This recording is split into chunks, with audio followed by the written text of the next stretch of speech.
Howard Philip Lovecraft, aussi connu sous le nom de H.P. Lovecraft, c'est pour plusieurs le plus grand écrivain d'horreur du 20e siècle. C'est peut-être mon écrivain préféré. C'est un personnage fascinant, mais aussi un auteur qui a été très prolifique. On le connaît pour trois choses en particulier. D'abord, il y a un souci du détail dans ses récits, vraiment, une exactitude vraiment dans les noms de lieux, dans les heures. Si on prend le train, on va savoir quel train, à quelle heure, en direction de où. Ce qui fait qu'il y a une immersion vraiment très, très, très efficace dans ses histoires. On se sent vraiment immergé dans son récit. Il y a aussi le fait que toutes ces histoires sont interreliées, ce qui est vraiment fascinant. Tous ces romans, toutes ces nouvelles, chaque nouvelle est comme un morceau d'une espèce de grande fresque où est-ce qu'il y a une mythologie, mais où il y a aussi des lieux aussi qui reviennent. Alors, c'est tout un univers qu'on découvre lecture après lecture. Et enfin, c'est vraiment un maître de l'horreur qui est super efficace.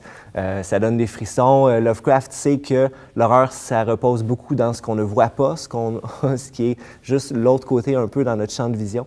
Et au lieu de tout décrire, il a tendance à juste arrêter juste au bon moment. Et c'est des histoires qui donnent des frissons. Bon, 35 ans, puis ça me fait encore peur.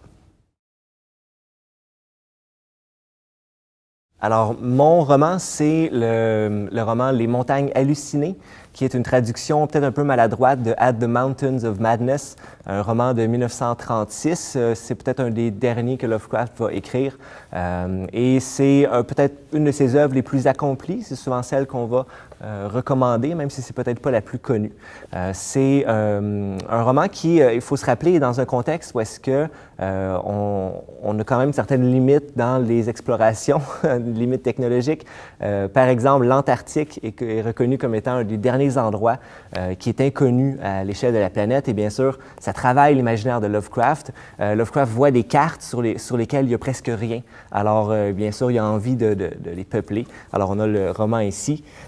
Couverture un peu étrange d'ailleurs, parce qu'on voit une forêt, mais bien sûr, ça se passe en Antarctique. Alors, où est la forêt? Je ne sais pas.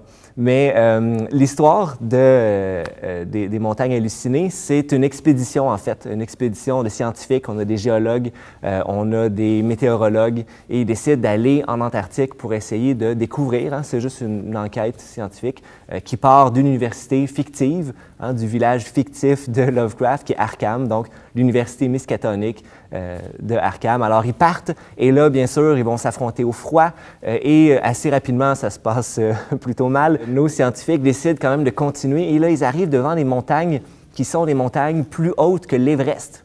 Alors, on imagine les montagnes plus hautes que l'Everest. Ils découvrent ça, ils les appellent les montagnes de la folie. Alors, elles sont tellement imposantes, mais n'écoutant que leur courage, vont décider de passer de l'autre côté des montagnes, et là, qu'est-ce qu'ils vont découvrir? Mais bon, sans vendre les punchs, généralement, les histoires de Lovecraft finissent mal. Une notion intéressante des montagnes hallucinées, c'est celle de découverte. Alors, on va découvrir un espace. Dans ce cas-ci, l'Antarctique, inconnu. Alors, on découvre un nouvel espace. Mais en géographie, on va chercher parfois à redécouvrir un espace. Même si les cartes sont déjà faites, le fait d'y arriver peut-être pour la première fois, pour nous, la première fois, bien, on découvre. Et il y a quelque chose d'excitant, il y a quelque chose de vivant là-dedans. Et c'est l'intérêt pourquoi nos scientifiques sont prêts à risquer leur vie. Ça vaut la peine de découvrir un nouveau territoire. Un concept intéressant, celui des points de repère. Lovecraft nous décrit des points de repère, il nous situe très, très bien, c'est son habitude. On sait où est-ce qu'on est, la distance, on va avoir la météo, on va avoir l'heure précise. Et là, dans les montagnes hallucinées, on arrive dans une perte de points de repère. À un moment donné, il n'y a plus de civilisation, il n'y a plus d'habitation. Et là, il y a une tempête de neige. À un moment donné, il y a une panne. On ne sait plus exactement où est-ce qu'on est. Et on réalise l'importance des points de repère pour nous en tant qu'êtres humains. On est toujours en train d'essayer de se situer. Qu'est-ce qui se passe quand on est réellement perdu? Alors, on découvre l'importance de savoir où est-ce qu'on est. Un concept aussi, c'est celui de colonisation. C'est-à-dire qu'à deux niveaux, il y a une race d'anciens, des extraterrestres en quelque sorte, qui viennent de l'espace entre les étoiles, comme dit Lovecraft, et qui tentent de coloniser la planète et ça se termine plutôt mal pour eux. Et aussi, on a nos explorateurs qui, au nom d'une université, vont découvrir un nouvel endroit, puis c'est dans une perspective un peu de colonisation, peut-être qu'il y a des ressources minérales, entre autres. Et Lovecraft a une perspective très humble, très critique.